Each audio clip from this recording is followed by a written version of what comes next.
The book of Matthew chapter 5, verse 48. Christ is speaking, brothers and sisters, and he says, "Be ye therefore perfect, even as your Father which is in heaven is perfect." This is not a suggestion. This is a commandment. Christ is commanding flesh to be perfect.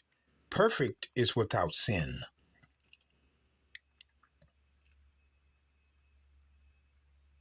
You're reading it like I am. He commands them to be perfect as the Father. Perfect is sinless. Now, see, there's a way it happens. Let's go to the book of 1 John. 1 John 2 and 3. Now, I want you to read this with me. "And hereby we do know that we know him, if we keep his commandments." If we keep his commandments. "He that saith, I know him, and keepeth not his commandments is a liar, and the truth is not in him." See? But look at this.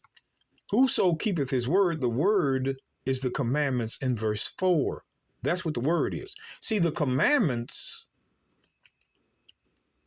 is his word. Psalms 119. We're going to prove that. Psalms 119. We're going to show you that the commandments. Psalms 119. Verse 172. Let's get there real quick. It says, "My tongue shall speak of thy word." See, thy word, for all thy commandments are righteousness. So the word of God was the commandments. The word of God was the commandments. It was in the Old Testament. So back to 1 John. John isn't saying anything new. 1 John 2, and we're going to read 4 and 5 again. 1 John 2 and 4. "He that saith, I know him, and keepeth not his commandments," these would be the Old Testament commandments, "is a liar, and the truth is not in him. But whoso keepeth his word," because in Psalms 119, verse 172, the commandments of God was his word. "In him verily the love of God is perfected." So the route to being perfect is by keeping law. Here it is. The route to becoming perfect is to keep the word, which is the law. This is the way. "But whoso keepeth his word, in him verily is the love of God perfected." He becomes perfected. "Hereby know we that we are in him." But I'm going to tell you what the Christians do. I'm going to tell you what they do to get around this, because that's what it's about, getting around verses. We put up a verse, they put up one. That's wicked. That's evil. We're going to expose them. The book of Hebrews 10. The book of Hebrews 10. Let me show you what they'll do. The book of Hebrews 10. And they jump behind Esau and his antics. But we're going to end that. Look at what they come up with. This is what they come up with. This verse. "For by one offering he hath perfected forever them that are sanctified."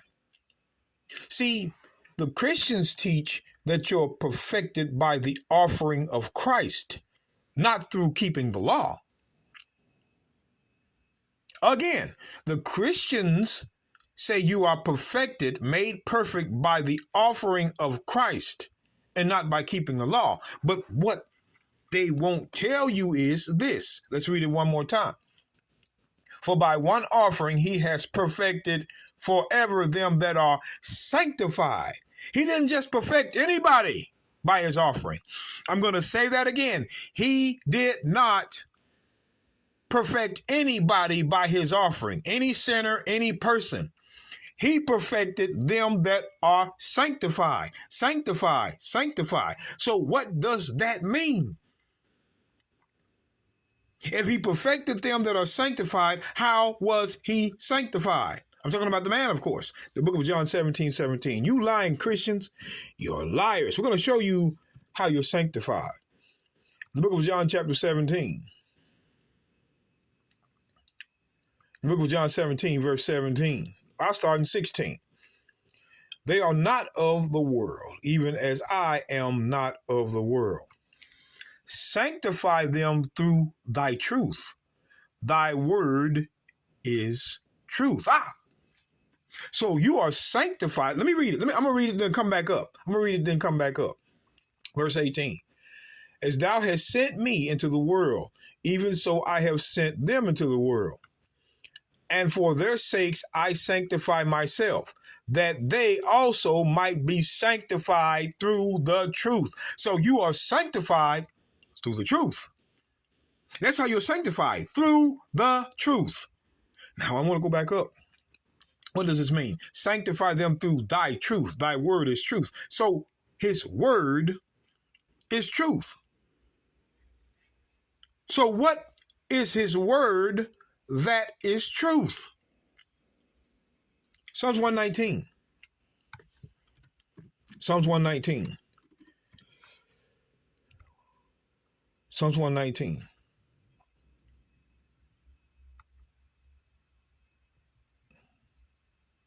Verse 142. David writes, thy righteousness is an everlasting righteousness, and thy law, which is the word, is the truth. The law is the truth. The law is the truth. The law is the truth. Verse 151.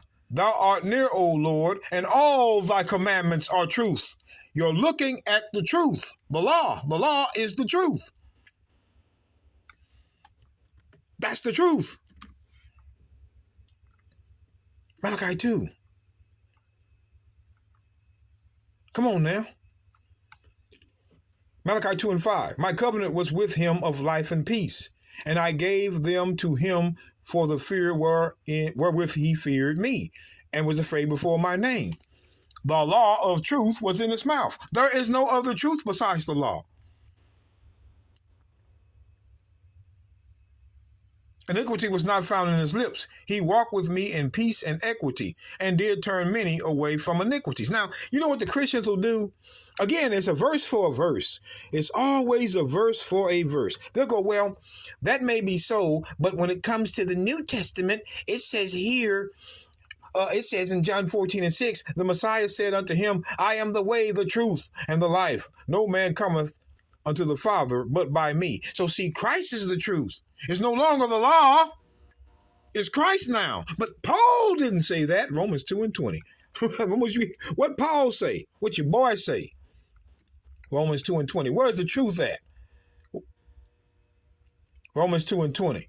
An instructor of the foolish, a teacher of babes, which has the form of knowledge and of the truth in the law. The truth is still in the law. They don't understand John 14 and 6. They just they quote what Esau gives them, and they don't even know that this exists. The law is still the truth according to Paul. The truth is in the law like it's always been. It never left. The truth was in the law. So if you're sanctified through the truth, you're sanctified through law. That's why it says in 1 Thessalonians, watch this. 1 Thessalonians. And even though, before I do that, I want to get 1 Corinthians 6:18 real quick. 1 Corinthians 6:18. I want to read the front. It says, flee fornication. Every sin that a man doeth is without the body. But he that committeth fornication sinneth against his own body. So fornication is sin. Fornication is sin. Watch this. 1 Thessalonians chapter 4. Chapter 4. Verse 3.